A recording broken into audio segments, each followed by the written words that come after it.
Hi guys, welcome back to my channel. So today's video is all about how I went from a middle school dropout to a bachelor's degree registered nurse. So I wrote down some uh, some parts of the story that I want to remember. So if you see me looking down, that's what I'm looking at because I don't want to forget anything. So as I said in my welcome video, I am from Illinois. I have lived here my entire life. I grew up living with my mom and my two sisters and my two brothers. We lived in the projects. We were extremely poor. So yeah, not a lot of money. You know, we were poor, but we were happy. If I didn't if no one told me that we were poor, I never would have known. I just, you know, I was a pretty happy kid. Unfortunately, though, in my family, there was a lot of things that happened, a lot of abuse and mental illness, and just really, really bad things that happened early on in my life. So I got started off pretty rocky. By like the age of 7, 8 years old, I had quite a bit of horrible things happen. I'm not going to get into it in this video, but um, whatever you imagine happened probably did. So yeah, it was pretty bad. Um, so when I always had did good in school. I've always loved school. I love reading, love math. I always did really good, and I was a really good kid in school. So when I got into 6th grade, I did really good there, and I ended up winning an award, the Student of the Year award, which, yeah, it was one student got that award for the year. That meant that they had the best behavior, the best grades, whole thing. So during 6th grade graduation, they called me on stage, and I had a big old bronze medal, and I was just so proud. I was so happy. I I was able to pick what middle school I wanted to go to, so I picked one of the better public schools, and I was able to get in there. And I remember I signed up for a bunch of honor classes. My teachers felt like I could handle it, so I signed up and I was ready to go. You know, I had won Student of the Year for 6th grade, so I knew that I would do good in 7th grade. So when 7th grade started, it was rocky. It's always pretty rocky when you go from elementary to middle school, because you go from having one teacher pretty much for the whole day to having 7 different teachers every single hour, and you switch in class every hour. So it was tough, but I was handling it pretty good, and I was also doing really good in my classes the beginning of the year. So um, at at my home, things were getting really, really, really bad. There, we had a lot of really bad things happening, and I ended up missing a lot of school, and yeah, it just went really bad. So I was missing a lot of school. However, luckily, I was still able to pass 7th grade.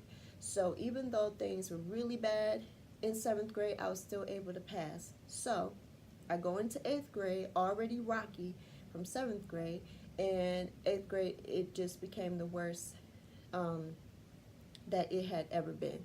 So I was missing a lot of school. Um, Home life was getting really, really bad, and it ended up where me and my siblings had to go into foster care. So if you can imagine, that was really, really difficult for me. I was so homesick. I was so sad. I was so just traumatized. And the last thing on my mind was succeeding in school when my home life was so bad. So yeah, I was still missing a lot of school and the foster care system, and so I ended up flunking 8th grade, and that was such a blow to my self-esteem. It was so hard because all the kids I had grew up with during elementary school, they were all leaving and going off to high school, and I had to go back to middle school, and all the eighth graders were gone. All my friends were gone. They were in another school, off in high school, living their life, and I'm still stuck with these little kids. You know, I saw them as little because they were little seventh graders, and now we're all in the same class. And I remember, like, for the first, probably like the first 2 months, everyone kept asking me, like, Rachel, why are you here? Why are you here? Because they knew um, that I had honors classes the year before, so they knew I wasn't dumb. And then some of them had gone to school with me in elementary, so they knew I had won student of the year. And so they were just constantly asking, like, why are you here? Why are you here? How come you're not in high school? And it was really tough. It was really embarrassing. I was miserable. So I tried to deal with it as best as I could, but towards the midway of that second year, eighth grade for me, I did drop out. I quit going.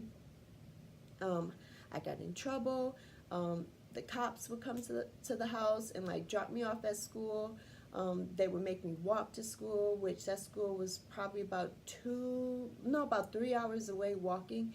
My foster parents would make me walk to school, but I was just so humiliated and so sad. I just didn't want to go. So no matter what they did, no matter the type of trouble I got into, no matter the punishments, I was not going.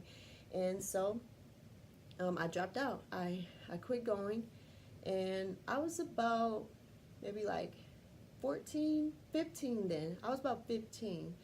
So, yeah. So I kind of hid a lot. I moved in with my sister and tried to avoid the police, because if you don't go to school during that age, during, 15 years old, you get sent to juvenile. So I never got sent to juvenile, but that was because I kept moving. I moved with a cousin of mine, and then when the police started coming over her house, I moved in with my older sister, and from there I was pretty okay. Like, the cops didn't really come over there. So once I hit 16, I knew that it was my choice then whether or not to go or not, so I didn't have to hide out as much. So I didn't hide anymore. I was able to go back to my mom's house, and I skipped out on the part of when we got out of foster care, but it was around when I dropped out during 8th grade. That's when we were able to move back in with my mom. So yeah, so from there, I'm about 16 years old, and if I had not have dropped out, I would have had 2 more years of school to go. So how it works here in my state, in Illinois, and probably a lot of other people's state, you have to wait for your class to graduate in order for you to get your GED. So I knew I needed to wait at least 2 years before I could go back and get my GED. So I was just gonna, just sit around, I guess, for a couple years. You couldn't really get a job at my age without being in school. So I just figured I would just sit around. But what ended up happening when I was 16, almost 17, I moved in with my dad, and he convinced me to go back to school and to see if they had an accelerated program where I could work extra, do double credits so that I could try to graduate on time. So to please my dad, I agreed to do that. So I moved in with him, and I started my freshman year at 16 years old, almost 17 years old, as a freshman. So school starts in August. My birthday is in September. So when I went in as a freshman, I was 16, and then a month later, I was 17 as a freshman, in there with 14 and 15-year-olds. So that was humiliating. And a lot of people didn't know how old I was, even though there were some kids that I had gone to school with previously that were seniors at that point, and so they saw me, and some of them would ask, like, Rachel, how come you're not in none of our senior classes? That was humiliating, and I didn't want to tell anybody anything. So because I didn't want to say anything, I was very quiet in school. I was very shy. I didn't want anybody to know how old I was, and it was just hard being in those freshman classes with 14, 15-year-olds when I am 17 and I'm supposed to be graduating. It was extremely difficult. But I did it. I did that first year. Um, However, by the time I got done that year, I had only earned enough credits to be like in the middle of my sophomore year. So I still would have had to stay at that school for another 2 years, which meant that I would not have graduated until I was about 20, and I did not want to do that. So I dropped out again. So I dropped out at 17 in the 10th grade. Like, I had 10th grade credits, half 10th grade credits. So yeah, I dropped out again. But since I had went back to school, since I had registered, the time I had to wait restarted. So had I not went back to school, I would have been able to get my GED at 18. But since I let my dad convince me to go back to school, I then had to wait for that new class to graduate, which meant that I had to wait another 2 years before I could get my GED. So, well, like a year, like a year and a half. So that's what I did. Let me check my cards real quick to make sure. Okay. Yes. So yeah, I qualified to get my GED when I was about 19 and a half. That's when I could legally go back and get my GED. At first I thought I would just sit around and wait, but once I turned 18, I was like, I'm gonna go get me a job. Like, I'm tired of being broke. I'm tired of just sitting at home.